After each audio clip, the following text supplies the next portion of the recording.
सुप्रभात। राहत के संकेत।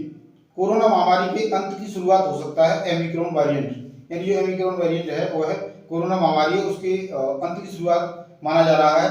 कोरोना के नए वेरिएंट ओमिक्रॉन ने ये तो सारे वर्ल्ड में या हमारे देश में दहशत बढ़ा दी है, लेकिन अब तक इसका जो प्रभाव देखा गया है उससे संभावना जताई जा रही है कि शायद इस महामारी के अंत की शुरुआत भी साबित हो सकता है। डेल्टा वेरिएंट की तुलना में 4 से 5 गुना तेजी से फैलने की क्षमता रखने वाले इस वेरिएंट से संक्रमित मरीजों के हल्के लक्षण मिल रहे हैं, उन्हें अस्पताल में भर्ती कराने की जरूरत ही नहीं पड़ रही है।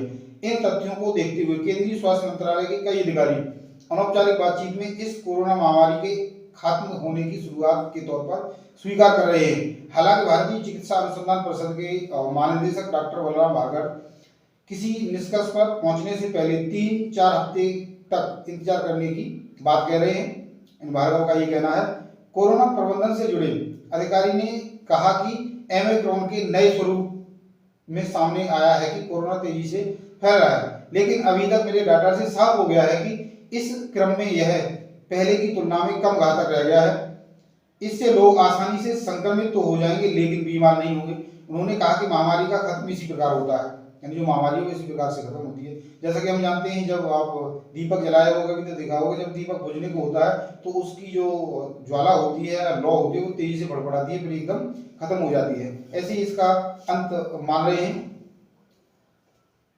जब लोग इसकी कोई भी, उन्होंने कहा कि कोई भी वेरिएंट जब आता है या कोई भी वायरस जब हमारी पृथ्वी पर उत्पन्न हो जाता है तो वो कभी खत्म नहीं होता, लेकिन उसकी चपेट में आने से संक्रमित होने के बाद भी जब लोग बीमार नहीं पड़ते हैं तो हम उसे महामारी का अंत मान लेते हैं या उसको बीमारी का अंत कहा जा सकता है। उन्होंने कहा कि भविष्य में कोरोना जो ओमिक्रॉन है उससे भी घातक नहीं कहेंगे, ज़्यादा तेजी से फैलने वाले संक्रमित होने वाले वेरिएंट आ सकते हैं, लेकिन वो घातक कम होंगे। हमारा जो भारत है या वर्ल्ड है हालात पर पैनी नजर रखे हुए है। भारत में जो संक्रमण कम हो रहा है लगातार, और इससे हम कह सकते हैं कि राहत के संकेत हैं। केंद्रीय स्वास्थ्य मंत्री मनसुख मंडाविया की अध्यक्षता में हर रोज उच्च स्तरीय बैठक होती है जिसमें भारत के जो वैज्ञानिक सलाहकार या डॉक्टर वैज्ञानिक सलाहकार हैं के विजय राघवन, नीति आयोग के स्वास्थ्य सदस्य और कोरोना टीकाकरण पर गठित टास्क फोर्स के जो विभिन्न सदस्य हैं शामिल रहते हैं और कोरोना महामारी से संबंधित विभिन्न प्रकार के जो अवलोकन हैं या तथ्य हैं उनकी जानकारी जुटाते हैं और आगे की रणनीति पर फैसला लेते हैं।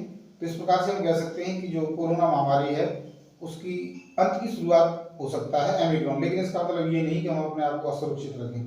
जो भी भारत सरकार की गाइडलाइन है उसके अनुसार अपने आप को सुरक्षित रखें, और जिसकी बारी जो भी आ रही है दूसरी या तीसरी डोज की या पहली डोज की, वह अपने समय पर उस डोज को लेते रहें। इसी के साथ सेफ रहें, सुरक्षित रहें। आज के लिए इतना ही। धन्यवाद।